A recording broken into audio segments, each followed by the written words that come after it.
Of course, Turkey and Iran also have increased their cooperation in bringing energy resources to Turkey, both for Turkey's own use and for transport to Europe.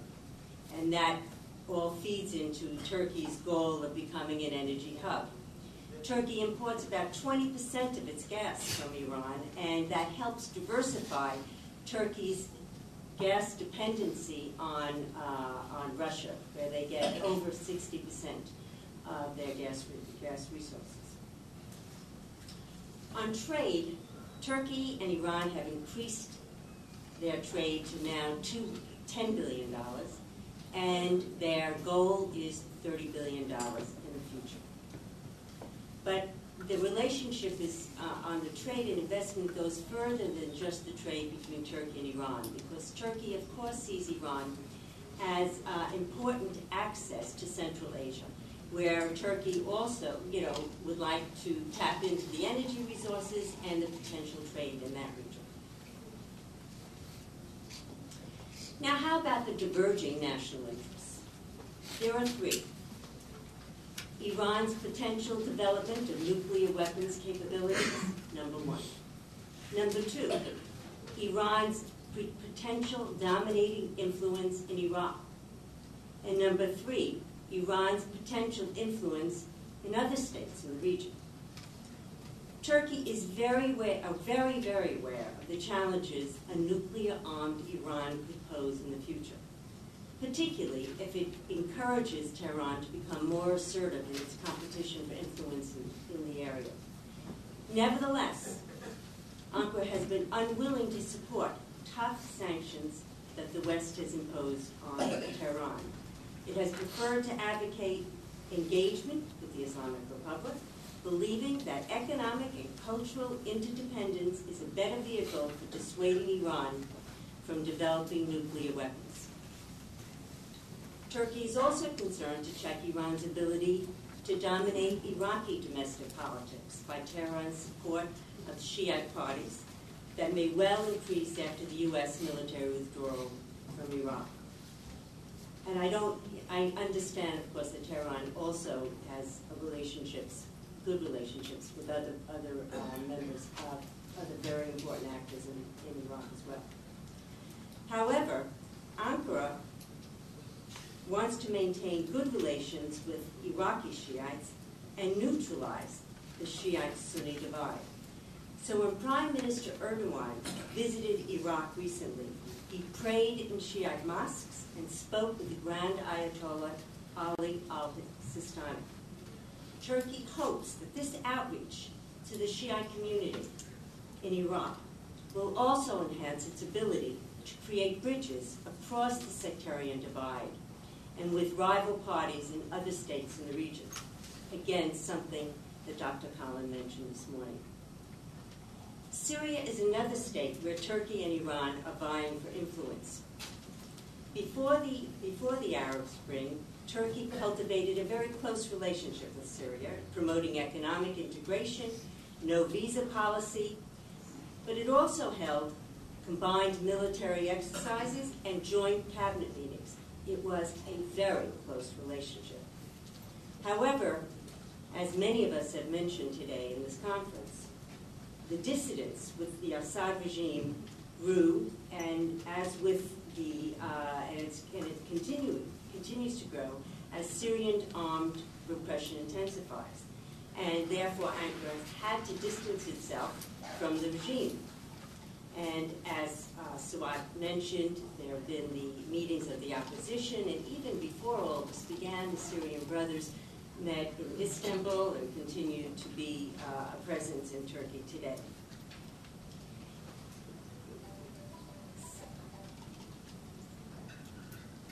Turkey's encouraged President Assad to implement reforms, and at the same time, it's providing the sanctuary to the refugees that Suat outlined so well. Turkey is clearly uncomfortable in this situation, and I think Foreign Minister Davutoglu said it very well early June. He said, Turkey has established ties of love with the Syrian public and ties of trust with the Syrian administration. So he really is in a very difficult position. Very different than Tehran. Tehran has given Assad its full support. There are reports that Iran is supplying weapons and advisors from Iran's militant Al-Quds force to the Syrian regime. They clearly have a lot to lose. The Iranians, the Turks have a lot to lose if it gets any messier in Syria. And I think the Iranians have a lot to lose if Assad loses power. Everyone can lose. What then are the likely results of Turkey and Iran pursuing their convergent and divergent interests? The answers to this question will become clearer once the outcome of the Arab Spring in each of the critical states of Syria, Egypt, and the Arab Gulf are within sight. But I will make some very fast interim observations this afternoon.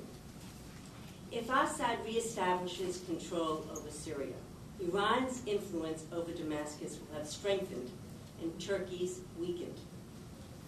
On the other hand, it is not entirely clear to what extent Turkey will have increased its influence if the Assad regime fails. Ankara has not given its full support to the democratic opposition in Syria, especially the demand for Assad to step down. On the other hand, a full-scale civil war in Syria could invite intervention by Iran and Turkey on opposite sides, or it could bring them together to oppose a reinvigorated Kurdish movement. In Egypt, both Iran and Turkey have increased their visibility. Iran has been, as we're all aware, been able to go through the Suez Canal twice. And the partial opening at the border with Gaza may give Iran the ability to provide even greater military support for the Hamas government in Gaza. Turkey really has played a different role in Egypt. It's looked to as a model of democracy in the Muslim world by the Egyptian reformers. And as Professor Collins said this morning, there is also the great example Turkey gives for the economic development. Dr. Martin, could you perhaps wrap up quickly? I certainly can. In the Gulf, Iran remains a threat to the monarchies that have a sizable Shiite population, such as Bahrain. It can promote subversion, as it did just after the Khomeini Revolution, or it can provide quieter support to encourage Shiite populations to demand greater rights. On the other hand, even though Turkey has signed a memorandum of understanding with the GCC states, it is refraining from taking on the role of military balancer against Iran in the Gulf. Instead, it has tried through its exercise of soft power to calm both sides in the Shiite-Sunni divide. It remains to be seen if this approach will be effective.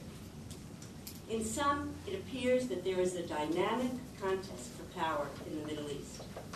The least we can say is that Iran's exercise of hard power creates the potential for increasing instability, while Turkey's exercise of soft power has the potential for counteracting the instability and may continue to enhance Ankara's influence and prestige in the region.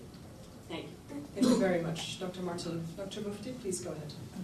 Thank you very much. As the last speaker in a long day full of interesting presentations, I'm fully aware of the need to avoid trying your patience, so I'll be as succinct as I can.